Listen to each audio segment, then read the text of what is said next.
Bueno, cuéntanos un poco, Asdrúbal, qué hay de característico precisamente en esta época del año a nivel gastronómico, en tu experiencia, en lo que conoces, que marca esas peculiaridades, diferencias, similitudes, dependiendo de la región del país de la que queramos hablar. Eh, Hablaríamos principalmente de una proteína que poco consumimos en nuestra dieta diaria, como es el pescado y los mariscos.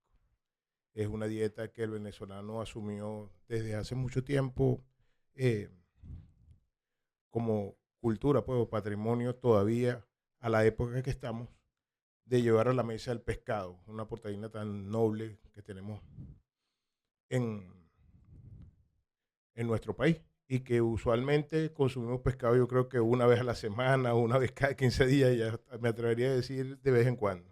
A veces una vez al mes, si acaso, ¿no? Tanto que se convierte en un antojo. No quise llegar Cuando allí. se puede. Todos comemos pescado, pero frito. Y en Semana Santa hay una variedad, se presenta de otras formas en nuestra cultura y en nuestra gastronomía. Sí, por supuesto. Mira, lo más popular que podemos ver en todo el país a nivel empezamos desde el oriente, el centro y la parte de los llanos, y aquí en el occidente, en donde estamos nosotros hoy en día, podemos observar que por lo menos la zona del llano, en la época ya cuando el verano es bastante fuerte y todo se empieza a secar, los ríos empiezan a secarse y las personas o los llaneros, los pescadores empiezan a obtener mayor cantidad de pescado. Ese volumen de pescado trae como consecuencia una técnica ancestral, que es lo que le llamamos nosotros en Semana Santa pescado salado. Todos esos peces se extraen de las lagunas, los ríos, en las zonas del llano, y se le aplica una técnica de deshuesado y después de salazón y de secado al sol. Eso se ve muy poco a nivel de todos los años en Venezuela, sino simplemente se ve en la época de Semana Santa y en la época de un verano fuerte, que es el verano fuerte. Sin embargo, los platos varían mucho desde el oriente del país, como te dije, hasta la parte central y hay diferentes tipos de platos. ¿Cuáles podrían ser los que más destacan en esa, digamos, en esa variedad? Uno de los platos más íconos de la gastronomía venezolana en cuanto al pescado se refiere, lo podemos encontrar en la zona oriental del país o en el oriente del país, en el estado Sucre, en el estado Monaga, ¿sí? En donde tenemos que el plato, bueno, hasta en la isla de Margarita, podemos encontrar el plato que se llama pastel de chucho, ¿sí? Es un plato emblemático, es un plato que el chef que lo creó es una persona que llevó un plato muy tradicional, muy típico, muy autóctono de las casas de hogar y lo elevó a un estatus culinario bastante amplio y muy reconocido. Ese plato está estructurado con unas tajadas o friticas, como le decimos aquí en el estado Zulia. Lleva huevo y lleva el chucho sazonado, así como lo hacemos aquí, por lo menos sudadito o guisadito, y es una mezcla y se hace un pastel. Después se voltea y puedes obtener una comida salada y dulce y con la proteína también del huevo incorporado. Estamos conversando a esta hora de la mañana con Asdrúbal Velázquez, chef en nuestros estudios de primera mano. Asdrúbal, has mencionado lo que representa a nivel de contexto en la Semana Santa el tema del pescado en los llanos, pero en la cultura popular venezolana, sobre todo en la religiosidad popular, también se combina el elemento del no comer carne en fechas muy específicas y entiendo que esto también tiene que ver con la religión católica y con el respeto hacia el triduo pascual. Y esto, por supuesto, que se combina con la gastronomía, ¿no? Esto se combina, esta es una de las razones de por qué también se incrementa el consumo de pescado. Sí, también entra una parte cultural y religiosa dentro del país que comienza a través de nuestra historia. Pues, por supuesto, todos los venezolanos y todas las personas en el mundo sabemos que nosotros fuimos conquistados por los españoles y la cultura o la religión que más se acentúa dentro de nuestras tradiciones es la religión católica.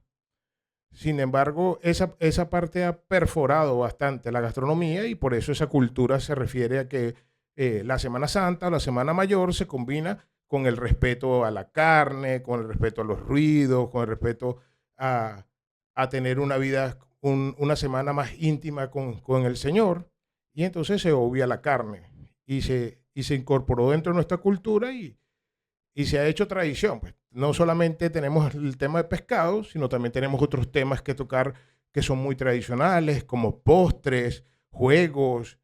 ¿Sí? Si vamos a ampliar un poco más el tema, podríamos hablar de estas cosas también y cómo varía a nivel de la región. Yo he tenido la oportunidad, no solamente como chef, sino como un hijo de esta patria, ¿sí? Como venezolano que soy criollo, yo vengo de la zona centro capital. Yo nací en Ucumarel, Tuy, y me crié en Cuba. Tengo la dicha de que mis padres son venezolanos los dos. Mi mamá es de Puerto La Cruz y mi padre es de aquí del 18 de octubre que me crió. Te podrás imaginar si conozco Venezuela.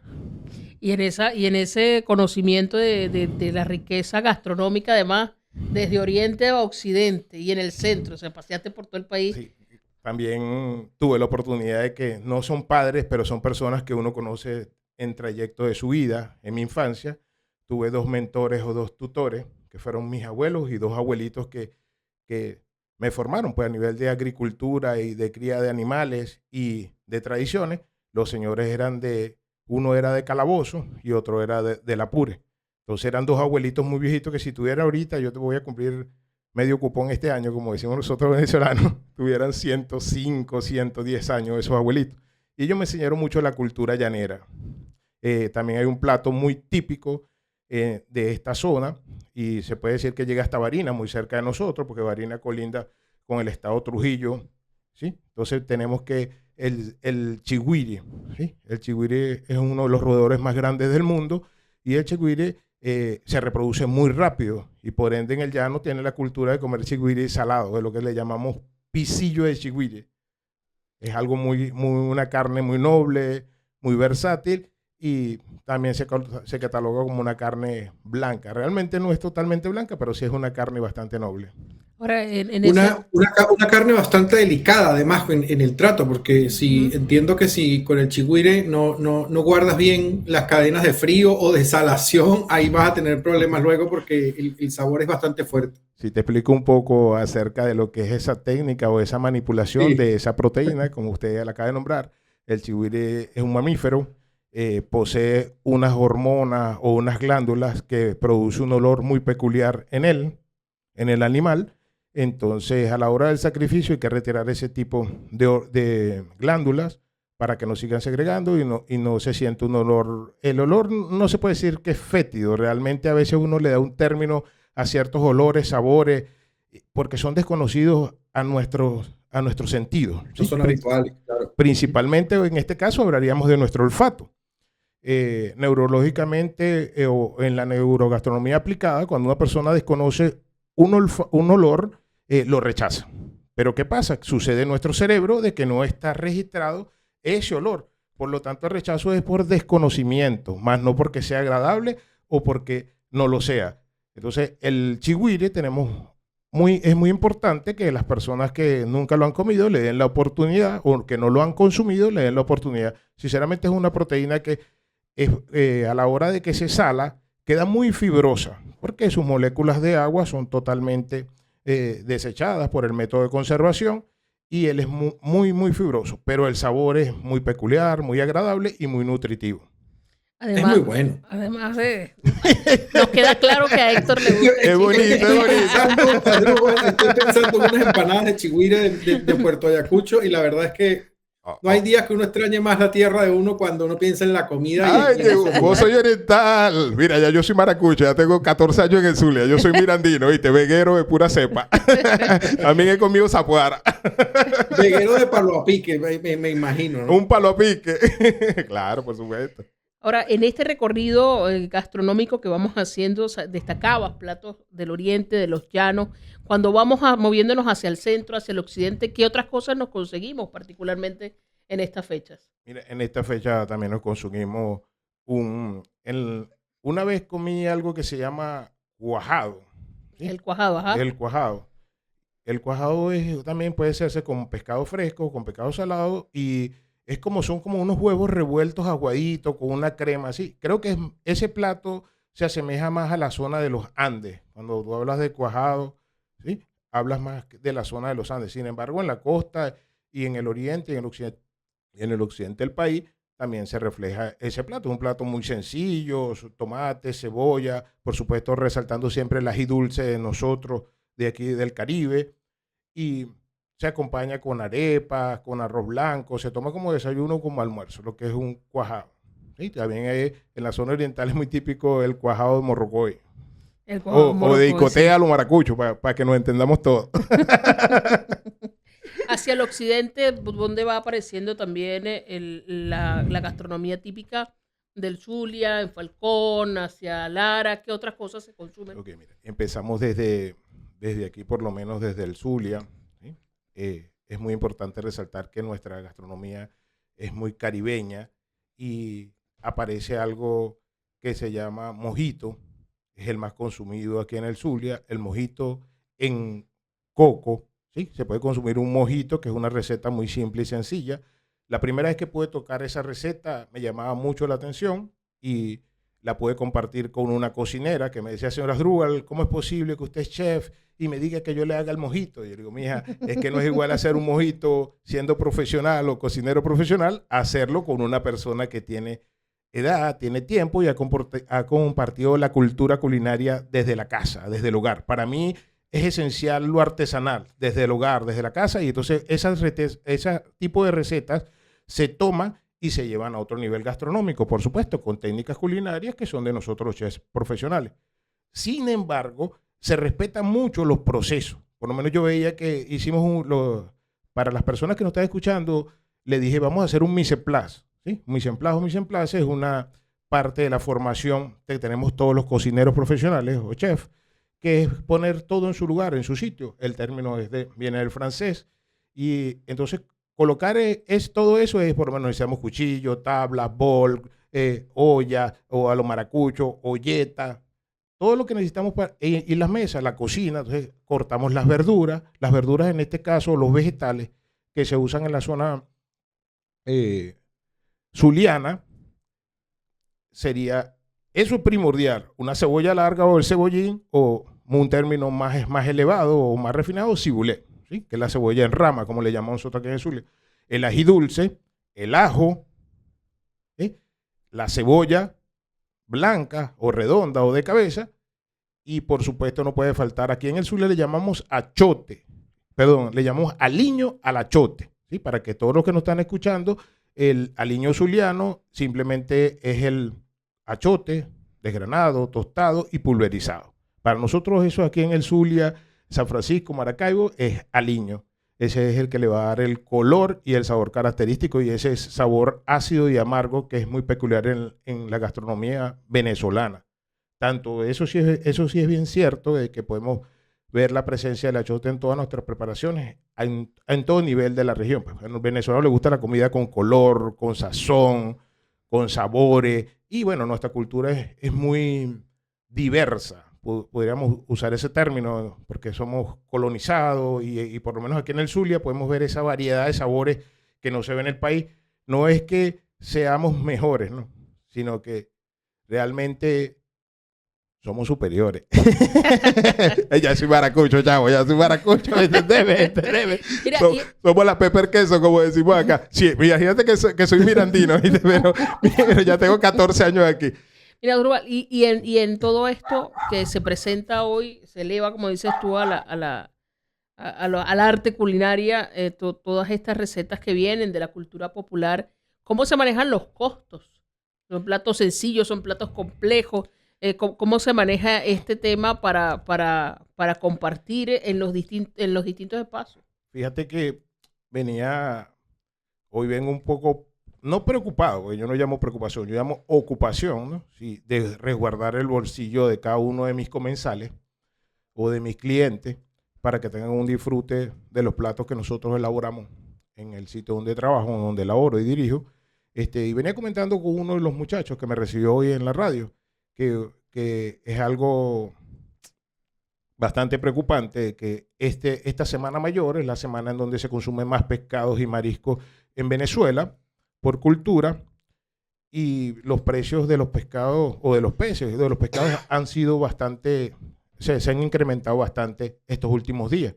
El pescado normalmente, un kilo de curvina aquí en el Zulia costaba, ¿qué te puedo decir? Dependiendo de la calidad, pues aquí en el Zulia manejamos con los pescadores unos términos que se llama pequeña o pelaya, ese es el nombre que se le da a la curvina, pues dependiendo de su peso. El otro es tocona y la otra es grande. Les explico un poco acerca de lo que son las raíces y la cultura de los pescadores en cuanto al nombre de la proteína o del pez que se consume más aquí en el Zulia, que es la curvina.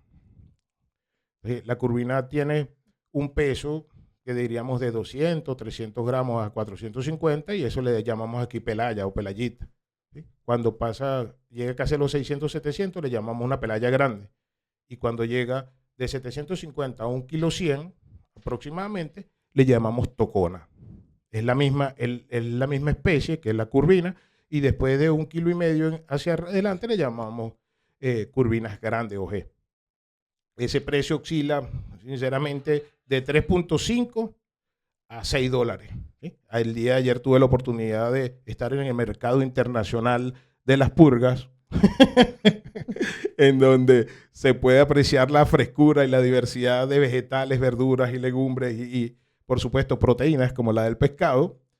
Y pude constatar ciertamente, y ahorita después de aquí voy allá a hablar con pescadores y con comerciantes, que el precio de la curvina de muy buena calidad, estaba en $6.5. Cuando hablo de una curvina de muy buena calidad, es una curvina que sirve para hacer sopa, para hacer filete, para freír en rueda. Es muy diversa y cuesta de 6 a 6.5, mientras que la mediana o la tocona te cuesta $5, 4.5, y la pequeñita o la pequeña está en 3.5, 4, y la más chiquitica, pues la P, cuesta como 2.5 o $2.8 ¿Y esos el precios, kilo. y esos precios son superiores a los que se mostraban la semana pasada o antepasada? Fíjate que de hace 2 semanas para acá, yo tengo la oportunidad, como le dije, de trabajar en el restaurante que dirijo, y los precios han aumentado exponencialmente, diría yo, hasta ahorita, en mis costes, pues como hablamos de costes, en mi tabla de costes han aumentado exponencialmente un 70%. Sinceramente, Wow, es bastante. es fuerte, ¿sí? Sinceramente, es bastante. Que ustedes allá en el oriente del país, o donde usted está, también se manejan los precios y han subido bastante, ha tenido mucho incremento. Ayer escuchábamos a una compañera que decía que los precios habían subido muchísimo en la última semana. Ante este contexto, ante esto que usted apunta de los precios y de la combinación de técnica, por llamarlo de alguna forma, de técnica popular y técnica elevada, ¿qué le puede recomendar usted a las familias que nos están viendo y nos están escuchando a esta hora de la mañana de qué combinar, cómo combinar en esta Semana Santa para que le rinda el real y medio que tiene y pueda preservar la tradición o de comerse un pastel de chucho, o de hacer una cuajada, o de comerse un pisillo de pescado, o en un plato que le pudiese mantener, como decimos, en la senda de la tradición? ¿Qué es lo que recomendaría usted como chef, como cocinero profesional? Recomendaría el plato de usar el pescado salado, porque a veces es la técnica o la forma, el uso que tenemos cuando tenemos una proteína y no sabemos manejarla. Bueno, el pescado salado debe tener un costo ahorita aproximadamente de $6, $5 el kilo. Estamos hablando del pescado salado casi siempre aquí en Venezuela, el que consumimos es el bagre. Es un bagre blanco, el blanco, por lo menos aquí en el Zulia, usamos el bagre blanco, que es el paletón, y en las zonas del centro del país y hacia allá usamos más el bagre, yo le digo atigrado desde niño, porque es el bagre rayado, moteado entre negro, gris y marroncito. Ese es más salvaje y tiene mucho más sabor que el blanco. Ese bagre lo puedes combinar con papas, con zanahoria y hacer ¿cómo se llama? Un pisillo, un cuajado o un pescado, un mojito en coco con ese pescado y sumándole un poco de carbohidratos y de vegetales, como son los tubérculos, la zanahoria y la papa. Y podrías tener un plato por lo menos con 1 kilo de ese tipo de pescado. Podrías tener una comida para 8 personas agregándole los tubérculos y los vegetales. O en esta temporada, ese tipo de vegetales, la zanahoria tiene un costo muy bajo porque estamos en verano y la papa también. Sin embargo, se le oscilan los precios del transporte. Pues la gente a veces me pregunta, hey, ¿por qué vendes un plato tan costoso?